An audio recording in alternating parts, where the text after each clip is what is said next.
Episodes of the Green Corn Rebellion Show are sponsored by Oklahoma Progress Now.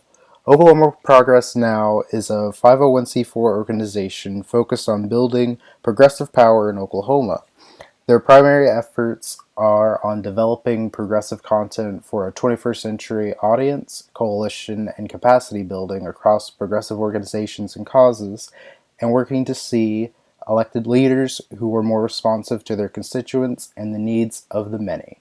Areas of focus include progressive messaging and communications, coalition building and resource sharing, and focused progressive policy goals. You can check out their Twitch live streams, and they go live on Facebook at noon, Monday, Wednesdays, and Fridays. Please support this organization. It's a really great organization. It's just getting started here in Oklahoma. Thank you. Now enjoy the rest of the video. Well, hello. This is the Green Corn Rebellion Show. I'm Gregory Harden II. Today I am here with Paolo Gregoletto from Trivium, the basis of Trivium. How are you doing today? I'm doing very, very well. Thank you for having me on. Appreciate it. Thank you for coming on. First question I have here is, where are you from? Where did you grow up? Tell me a little bit about your upbringing. I'm from South Florida. I was born in Miami, but most of my life I lived in like Pompano Beach, which is just north of Fort Lauderdale. So that's kind of the area I've kind of lived all my life until the last couple years. I was up in Chicago for 2.5 years almost, and just moved back to Florida. But my parents met in Florida. My mom's from Pennsylvania. My dad's from Italy. He came over as he was a waiter on a cruise ship, so that's how he ended up coming to Florida, coming to the States, and meeting my mom. So I'm a native Floridian, which is kind of weird. You know, a lot of people aren't born in Florida. I feel like everyone moves here. You know, so I'm one of the rare actual Floridians. That's interesting. So how did you start playing bass? My like entry into music was, of course, at the time, you know, when I was getting into music, whatever was popular in my school, my middle school at the time.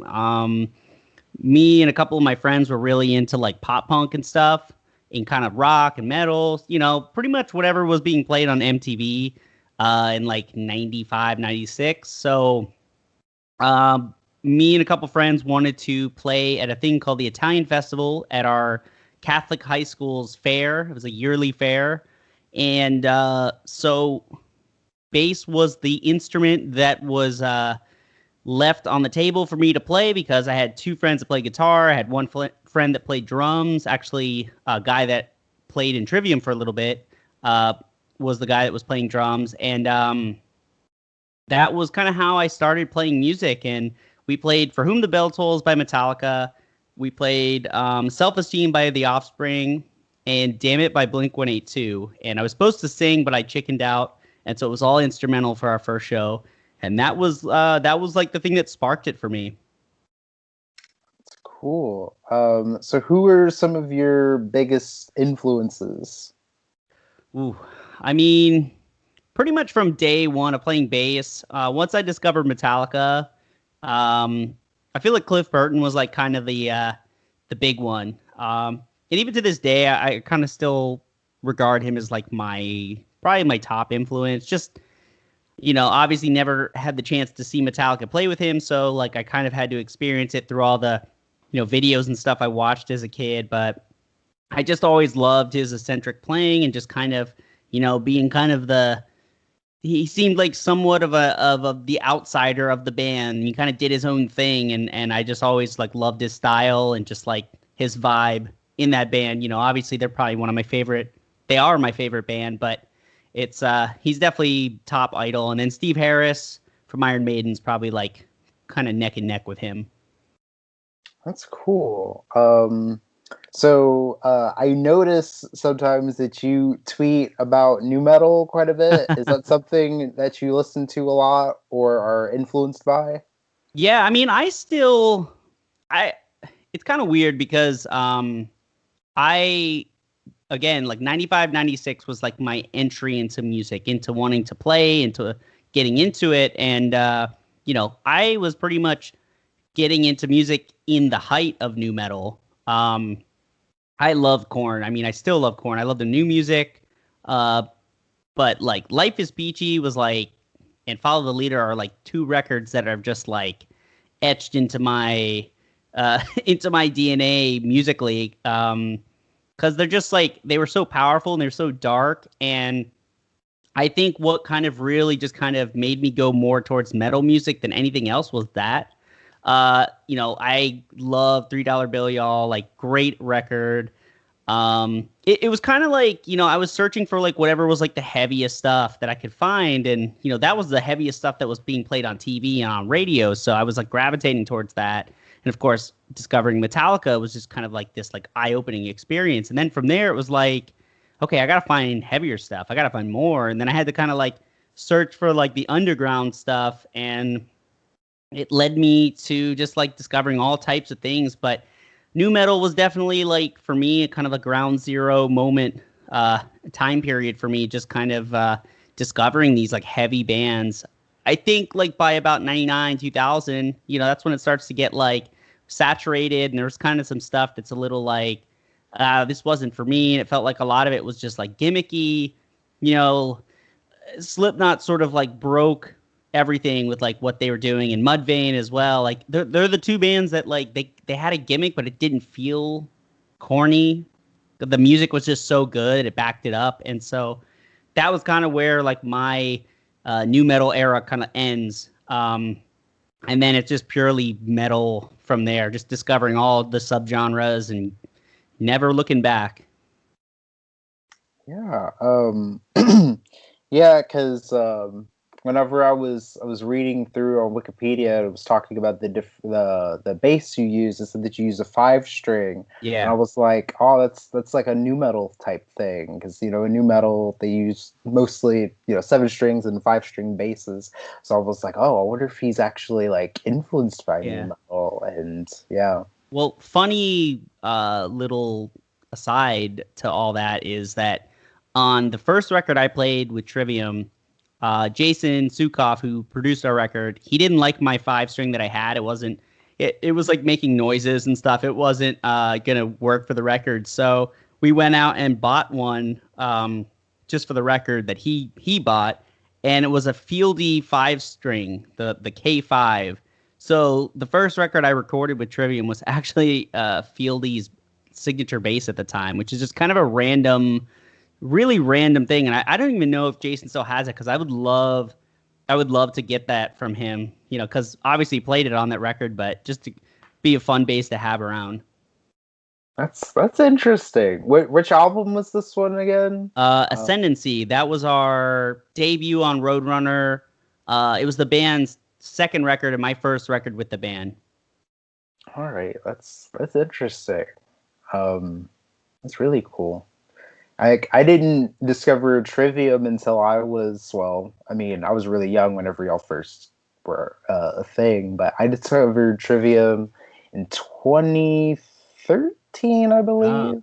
like And Vengeance Falls time, yeah, like yeah, yeah. yeah, And it was on Octane on Sirius XM, and I was listening to that and Liquid Metal a lot, and Strife used to come on all the yeah, time. And I think at the time I was like in my like hardcore new metal phase, like in high yeah, school, and I was like, I don't know, I like the beginning of this song, but I don't know about the rest. And that was yeah, like how I was with like a lot of metal when I was like in high school. I was like, I don't know, there's bits and pieces of this I like, but I don't know. I'm gonna just stick to chord and let Biscuit for a little bit more. And then when I got older, like I got into college, and I was like, okay, what else is there? I started yeah, getting into more other things, and like I listen to a lot of groove metal now, yeah. and metalcore and stuff like that, and a little bit of thrash, but more the newer Hmm. thrash, not so much the older stuff. Like I like Metallica and stuff like that, but like the newer. thrash bands. I like a little bit more like what's it called? Bullet for My Valentine. They have some thrash stuff, and Mm, you guys have some thrash stuff too. yes, I definitely. was That's probably a genre that really probably my favorite. Like if I had to pick like a subgenre that I was like, oh, this is the one that I could listen to over and over. I just think new and old bands of that era, of that genre, like never gets old to me hearing thrash beats. And it just produced some of my favorite music. And it's definitely part of the Trivium sound. I feel like we're like a very eclectic band with all of our tastes and what we like, and we mix a lot of these things together, and I think that's what creates our sound. But just from a purely like if I had to pick one of the subgenres, that would be it. oh yeah, definitely. What is your favorite and or what do you think is the best Metallica album? Uh, that would definitely be Master of Puppets for me. That's probably my favorite record of all time. It's just kind of the pinnacle of like of metal music. It's like they set the bar for like what a metal album could be, what metal bands could do. They were always like a couple steps ahead of everyone in their own peer group, and for us, it's just all they've always been a very inspirational band musically, and also just like how they've always conducted themselves, and they're just always trying to experiment and do new things, even even when things don't really work well or something, or if they kind of I don't know. Like, there's some stuff I don't like that they've done. Like, Saint Anger is definitely not a Finger. record. Yeah, not a record I really like. But I've always appreciated the boldness of like them trying to do stuff. So, and even from like our own career, there's like stuff I'm like, oh, that didn't work as well as I thought it would. But you kind of just get back up and you go back to the drawing board and you keep trying to innovate the best you can with your music and trying to always just keep opportunities coming because, music is a very it's a very tough game, getting out there and playing and staying relevant and touring and finding opportunities. It's you have to really be kind of hungry, and out there all the time. Yeah, I think my favorite Metallica album would probably be the Black Album. Yeah. A That killer choice. yeah, like that one's a really good one. I never really got too into Metallica. Like I bought the CD, the Black Album, and I've listened to all their Yeah. other albums. And I agree with you about Saint Anger. I never. I remember someone said to me like, "Oh, Metallica put out a new metal album once." I was like, "Wait, Uh, what?" And I was like, what is it? And they're like, Saint Anger. I'm like, oh, what is this? I listened to it. I was like, I mean, I guess it's new metal, but I don't know if I would listen to it. yeah. But Yeah, I think that and the thing they did with Lou Reed was really weird. I just pretend that didn't happen. And because Lou Reed was on it, I just don't consider a Metallica record, so I don't count that against their back catalog. The only real like mark against them for me is Saint Anger. It's just a really odd thing. And then of course Some Kind of Monster is a very uh I don't know what to say. It's a very odd, very odd experience to watch that movie. But love that band. Great dudes. We played some shows with them in the past, and like have had the chance to actually hang out.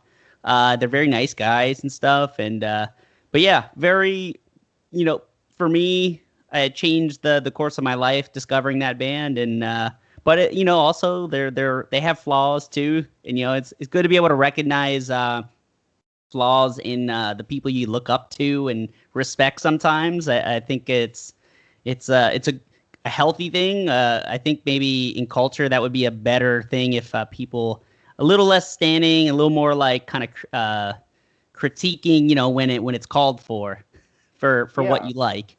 yeah. I remember when I was in high school, I was kind of that way. I was like, like I like most like some people like whenever it comes to Corn, like I think what is it? I think all of their albums are really good except for Corn 3. And I've always held that opinion. Like ever since I first heard it when I was in high school, I was Is like, that this the is one with all the animals on it? The no, animal. That's the one. It's the one before their dubstep album. Oh, okay. Yeah, the one with Oildale and Yeah, we did yeah. Family Values in 2007 with them, and that's when Head wasn't in the band. Yeah. They had like a lot of extra musicians and stuff, and they sounded great. I mean, it was definitely like them going through this sort of You're talking I about don't See know. You on the Other Side. That's the one you're talking I about. think so. I think it was that one. The one with Twisted Transistor on Yeah. It was that one. it. They were kind of going through like the thing is like Corn. Like I mean, they were like massive in the late '90s, but like they never really got like they were never small or like kind of went away. They were just I think they were kind of going through that like bands kind of just take those like periods where it's just like it's good, but maybe for whatever reason it's just not connecting the same way. And I feel like when they got Head back in the band, it was just like the fire was back in the band, and like the last two records are just great. I think Oh yeah. they're I, firing on all cylinders again. yeah, like I like when Head left the band. Like I like See You on the Other Side was a really good album. I thought Untitled, the one after that, not so much. And then Yeah. Corn 3, not so much. But I was one of the like 5 people that loved their dubstep album. Like, Yeah. that's a They top 5 Corn album for me. they Like always had the thing is, and I think this is just this is something I've always thought anyway, but like they always have had like a great song even on records that weren't their best. And one thing I've learned just personally from our band is like even if like a record doesn't necessarily like kind of connect the way you're hoping, if you have like a song that like does connect from the record, it can kind of like hold you over until you make the next one and maybe like figure out something else that works a little better. And I mean, I feel like that's like Korn has been that band where I'm like, even when I wasn't like super feeling a record, like they would have a song, and I'm like, when Korn writes a great single, it's great. Even the dubstep record, like if you don't necessarily like the idea, like Jonathan Davis is just so good. Like you could just listen to him sing like anything, like the Queen of the Damned soundtrack, incredible. The Corn Unplugged, incredible. Like he's just like he's got such a unique, recognizable voice that like it would really take a lot to like make it not sound good over something. And so they've just they've been able to exist because like they always write great singles, and like that's kind of got them through like those low points and stuff. Whatever a low point is for Corn, which is still massive band, but maybe yeah, not maybe not follow the leader era Corn, which was just like the biggest thing in the world. yeah. So what do you think about Limp Bizkit over the years? What was like? Were you like? Did you like other albums other than $3 Bill? And how do you feel Yeah. about their super long hiatus since Yeah. 2011?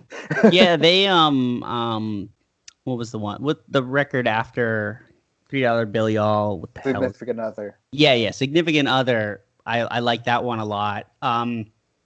It was kind of like I mean, it was like way more polished, I think they worked with Terry Date on that one Yeah. compared to $3 Bill Y'all. Like the songs are killer. It had the Ross Robinson very raw production, which is like, of the time. I think Significant Other, like you could still put that on and it still sounds incredible. I dug the one after it a little bit. I think it's just like, Fred Durst was this kind of like it's like he almost like got too close to the sun with like fame, and it kind of I think when you're a kid, like you just like, especially when you get into that music, you're just like looking for something that's like totally against the grain, against like what's popular in pop culture, and like it's a danger, when you're playing heavy music because you can really alienate a lot of people.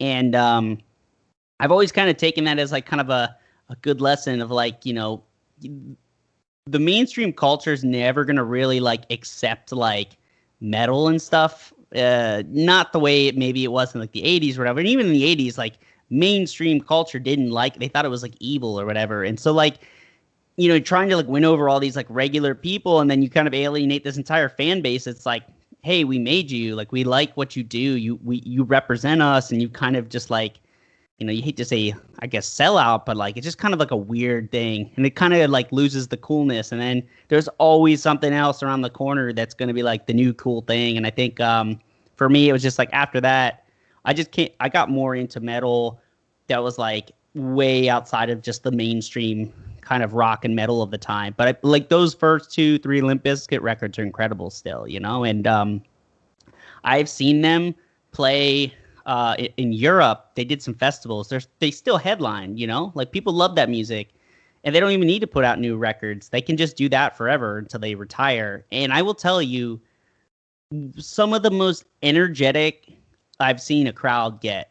Like it goes off beyond belief. Like I think people don't realize like how much that band still like kills it. And I mean, I even saw them in a club over here a couple of years ago when they did the reunion tour, and like people are just losing their mind, And maybe it's nostalgia, but like they're great, they're a band that it's a weird mix and it works, and it's I don't know if they'll ever make new music again, but they got those hits, so they could still tour. Yeah, I still they're still on my bucket list of bands I want to go see because I haven't yet to see them. Last time they came to Oklahoma was 2014, I think, and I Yeah, wasn't old enough to go. I was like 16, and yeah, I've always been disappointed that I wasn't able to go and still haven't been able to yeah. see them. But that's something I really, really, really want to see.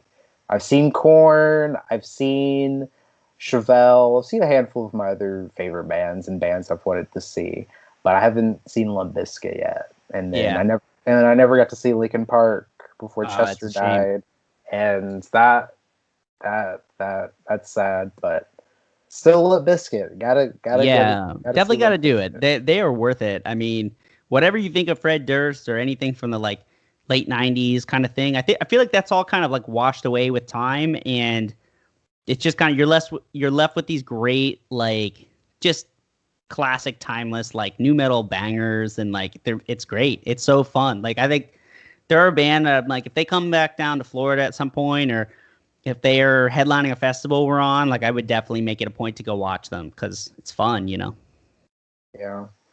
All right. So during the presidential primary, you donated to Bernie Sanders. Yes. What made you support Bernie, and what got you interested in politics? I mean, I think like I've always kind of like been interested in it. I think maybe it's just kind of an extension of just like history was definitely one of my favorite subjects in school. Um, I just think like, what you learn in school and stuff is kind of like a kind of an overview of like things. It's not, especially in like high school, middle school, you're not getting like kind of the down and dirty and the kind of details of like everything, but it kind of gives you kind of that overview of things. And so like I've always just been interested. And so like even after graduating high school and joining the band, I've always been interested in it. I've, continued to read and want to know more things about stuff. And I think just over the years with travel and with just like kind of growing up in this kind of weird like life that we live in a band, I think it's kind of shaped the person I am. And just, with my family and stuff has definitely helped with that as well, like my mom and dad and just their upbringing and everything like that. But I think like in 2016 when he ran, I just remember it being like whoa, like this seems really different, because I've only experienced like the generic kind of politician speak, and here's this like older dude, and he's like really unfiltered, and he's kind of pissed off, and that's like very nice. I imagine for people that were more inclined to like vote for like Trump, it was kind of maybe a similar kind of experience because it's like, wow, this is like unvarnished, really kind of almost like someone that just like really doesn't respect this process, kind of like has like almost a disdain for it, but I didn't like, when I never liked Donald Trump like way, way before politics. I've just always like never really cared. The first time I ever saw a picture of that dude. It was like remember I was like flying up to Pennsylvania. I was really young, and it was in the Flight like magazine, and it was like a tour of his like 727. It was like all gold, and I'm like, wow, like this is like a what a weird dude. Like it just always rubbed me the wrong way, and like I guess I've only known him as like this like kind of like failed like building dude because he's had a couple like failed buildings in Fort Lauderdale, so I knew that. But besides that, like I just like instantly, when he kind of started going into like the racist shit, it's like, okay, like I don't like this. This is not for me. But like when I heard Bernie, it was like, okay, well, like this dude's like got this like righteous anger. He's talking about things that like just don't seem to get talked about, and things that kind of made sense and made me think more about things like, over the years, like what do I believe in, or like what do I want for myself and want for other people or my family. And I just think he hit all the right notes. And this last one, it's kind of crazy because it's like it just felt like it didn't really have a good closure. I think the pandemic really kind of just Yeah. swept everything aside. It's kind of like one of those like maybe 2016 was the closest it was ever going to get for him. And as dead on the money as he is with like everything that's happening right now, with like how he's kind of described things, it just wasn't meant to be. And it's a real shame, but I always felt like, if he ran again, I was going to support him as much as I could. And, I just, he just definitely was like, even with some faults, maybe like some things that I'm like, oh, maybe he could have been a little bit more on certain other topics or whatever. But he was always, for the most part, like his like moral compass was like where I would go towards, And I think in politics, you kind of have to go for like whatever the closest best thing to what you believe in, And I think at the end of the day, like that's the one thing. It's like I think people got to think like, what do you believe in? Like, what do you want? What do you want for this? What do you want for the vote? And I think that's the best way to think about it, And it's like, are you voting for a personality, for a friend? Or are you voting for someone that's going to try to maybe do something for people and for you? Yeah. So, so your politics, like, what would you say your beliefs are? Would you consider yourself to be a socialist or a progressive? What would that be? Yeah, I mean, I don't like know exactly the right term for like what I'd be. I'm always like I never know if like the word is like the right fit for what I think. It's kind of like goes between like I'd have to be asked like, okay, on every single thing, does this fit into this, or this? But I think for the most part, like I definitely believe like, people should not be like going hungry in the richest country in the world. And like, I don't believe that our country needs to have you know, a bloated like military empire, like, I mean, I think that definitely like immediately puts me on the more progressive side of things. But I'm like, it's like one of those things. I'm like, I don't know how you can really justify that stuff. When you start to talk about it, it starts to sound so absurd.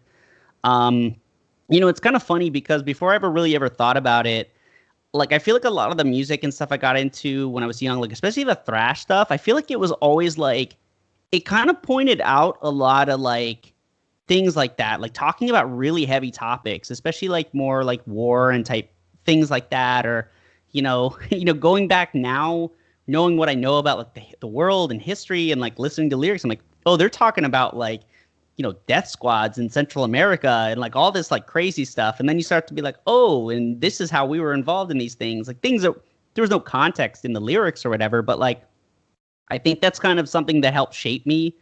Uh, I've always felt like, I don't know, resistant to like authority in a lot of ways. I think in school, I mean, it definitely got me sent to the office quite a bit, talking back to teachers. But like, I don't know, I've been very opinionated and just if I don't know something or I don't like feel comfortable talking about it, like I just don't talk about it. I like to hear people and listen to people, and of course, like I said, like reading books or listening to podcasts with people that I feel like are smarter than me, like it helps me to kind of come to terms with what I think. I don't like to just like get on Twitter and just like give my opinion. Like, I don't know a lot of stuff, and like I don't feel comfortable like saying I know the answer to things, but like I definitely have like some overall like things that I'm like pretty confident like this is what I think. And it would be very hard to change my mind because I'm like it just doesn't seem right. It doesn't seem right to see people like starve or now with this horrible pandemic just kind of being like left to like fend for themselves against something that's like insurmountable, and like just with like, oh, can I pay rent? Like, what happens if I get sick? What happens if the bill shows up? And and it just seems like there's no concern. There's nothing coming. There's no help coming, and it's like really wild to me. And I feel like it's almost like if you were trying to drive a lot of people insane, I feel like you would be doing this. You'd be almost like, okay, we're not going to do anything for you, but we're going to I don't know, build like more planes to like bomb people. Like it just seems like absurd and like a farce, but like it's very people don't really think about it maybe. And like I don't know, maybe because I'm more into like extreme stuff, and I like to think about the world as it is as opposed to like a fantasy. And just what I listened to musically, it was always like, oh, this like dark stuff. And like, but it makes you think a lot more. You have to kind of think like, okay, well, this is like real. And what do you think about it? And what do you think should happen? And politics and stuff is it's very touchy. I think too for like for me, for our band,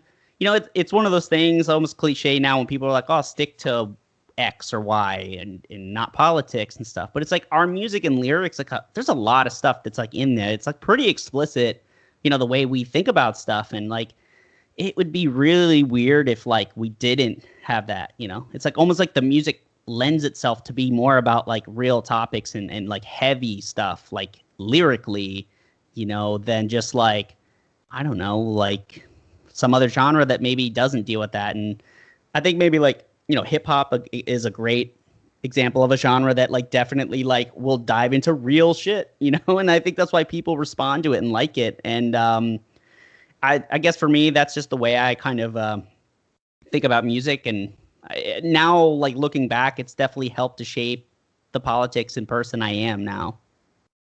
That's cool. What podcasts do you listen to? It's kind of weird. Like I probably like only in the last like 4 or 5 years really kind of started to like discover it, like podcasts and stuff. And I think like a lot of other people, just getting into like maybe like being more aware of like the politics, 2015 or 16, it seemed like there was a boom in people wanting to just hear people talk about it. And I feel like I kind of like went through the rounds of different stuff. And of course, like the bigger, more like left-leaning things like Chapo Trap House, Street Fight Radio, those kind of ones were like, okay, this is really cool. Like these are funny people, kind of like not necessarily like I don't know. I feel like the news and stuff, it's like people that like really don't know shit, but like kind of like present themselves as like people that know things and should be taken seriously. And what I've always liked, at least with those two in particular, it's like people that like are kind of like you. It's like they maybe don't know everything, and there's like some funniness to it, and just sort of like lighthearted in some ways, and then very serious, and then like having people on that do know stuff about certain topics. And it's a great way to kind of like learn about like other people and like what people are going through on a national, international, local level. And it's a great thing to just be able to like, if I don't like know what I want to read or something, you pop on a podcast and like, okay, well, here's this author and they're really interesting. Let me write that down. And, for me, especially with like lyrics, it is great to hear smarter people talk and like kind of expound upon like subjects and stuff that I'm interested in. I also, of course, like I haven't listened to one in a while, but like hardcore history. I have like a random list of stuff, but I'll like check anything out, like I'm just curious to hear what people have to say. And I'm definitely open-minded to a lot of things as well, but that's kind of been like in the heavy rotation, I would say, along with all the music, of course. That's so cool. I listen to Chaco Trap House as well, so that's interesting to hear. Um, so, how do you feel about the election currently? What do you wish the outcome to be? What do you think the outcome will be? Stuff like that. Yeah. Um, it's kind of grim. uh, Definitely not like not where you kind of like hope things would be. I mean, it sucks because I'm like, of course, like you don't want like Donald Trump. Um, I mean, obviously he's like not good at like this at all, and but then it's like you think about all the things that like are really for me like that the fact that we've what is it now 19, 20 years like we've been in this like kind of opaque war with like no real end in sight, essentially just like a good reason to build more weapons and stuff. I mean, it's great if you're like on the the money side of it because like people are making bank from this, but Yeah. it's just I don't know. It's like it doesn't feel like there's any resolution with Joe Biden, and I understand the when people are like it's kind of a vote to sort of I don't know, kind of like what's the thing they always say? It's kind of just like, you're kind of like attending to the wound or whatever, or something, some sort of like, Minimizing harm, yeah. It's like minimizing or whatever, and harm harm reduction. That's it. reduction. That's the one. Yeah, that's the one. And I'm like, yeah, it's just like, it's a real tough thing because I haven't decided what I'm going to do yet. And of course, I'm in Florida. So like, It I can't, matters. yeah, I can't Yeah. really say I don't have the excuse of like being in a state that's going to vote one way or the other. It's really always up in the air here. It just like it kind of just it's like I feel like it's like a real shittier version of like 2016 in some ways because it's Oh like yeah. it's like I feel like everything's kind of played out the way I imagined it would. Like here's a dude that should not be in this position, and maybe no one should like be able to like end the world with the push of a button and be the only person that can do it, to begin with, but definitely not this dude. Um, and then like now to kind of have like a weird like redux of it, but not exactly the same, but just kind of like with this like virus hanging over it. It's really hard to kind of think about, and I feel like I don't know. I think a lot of people just like are not stoked about this at all. I mean, and it's also like, and even for Donald Trump, like it seems like the kind of luster, uh, it's kind of like it's kind of worn off for him. I feel like a lot of people are just kind of like it just it sucks. It's like he's like his whole shtick is up. He does the same Yeah. stuff, doesn't drive.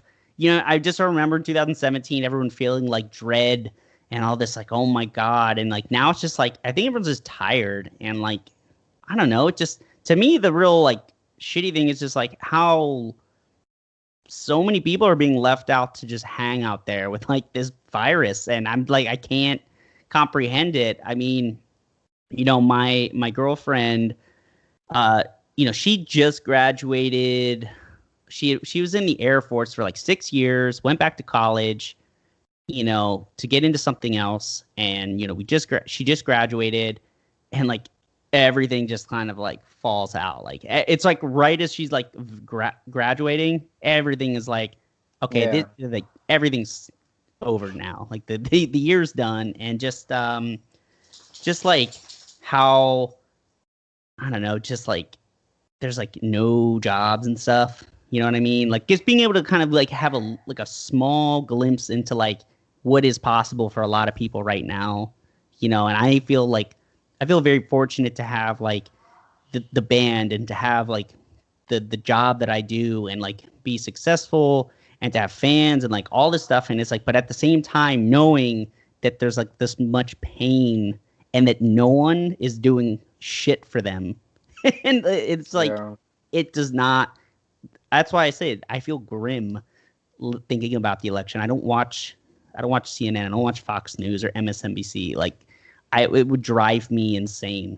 Yeah. I think I think as bad as like Twitter and anything online is, I can at least like, get a little fix of like that stuff and like walk away and do other stuff because I think people's unhealthy addiction to like cable news has like rotted people's heads and brains, and I don't know. It just seems like it's making people way angrier and like, man, like I can't even think about what's going to happen in November, and I haven't decided what I'm going to do yet. It just sucks.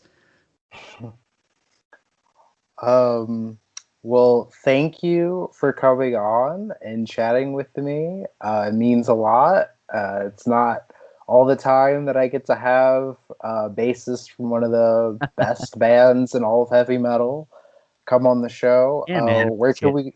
Where can we find you on social media? Yeah. On Twitter, where you hit me up, it's Trivium Paolo, and usually my social media handles are usually either Trivium Paolo or Paolo Trivium. So any of those combinations. I've been doing Twitch the last couple months, so if you'd like to watch streams live, real time, my schedule's on the Instagram, it's on Twitter, and yeah, you can check me out. Trivium, Google Trivium. We're everywhere. Social media, all over the place. Go listen to the new Trivium album. Yeah, yeah. If you Great. want some new metal, definitely check it out. Kind of weird to release a record and have no touring, and the bottom dropped out on touring this year. Hopefully, we'll be back next year, but who knows? We're planned. If we got to kind of dig in for the long haul with this, we have plans and stuff for like streaming shows and events. We've already done two things, and it's been fun. It doesn't replace a live show, but Yeah. it's the next best thing, and we're just trying to make do with what we can do at the moment. Yeah, yeah. Hopefully, in a year or two or whenever, Yeah, touring comes back, y'all will come to Oklahoma, and I can come see you guys. yeah, So we'll definitely be back there. We come through quite a bit. It's definitely always on the circuit when we're out. A good spot to stop for rock shows. yeah. Well, thanks, man. Well, thank you very much. I appreciate it, man. Thank you for reaching out, and hope it was good. It was.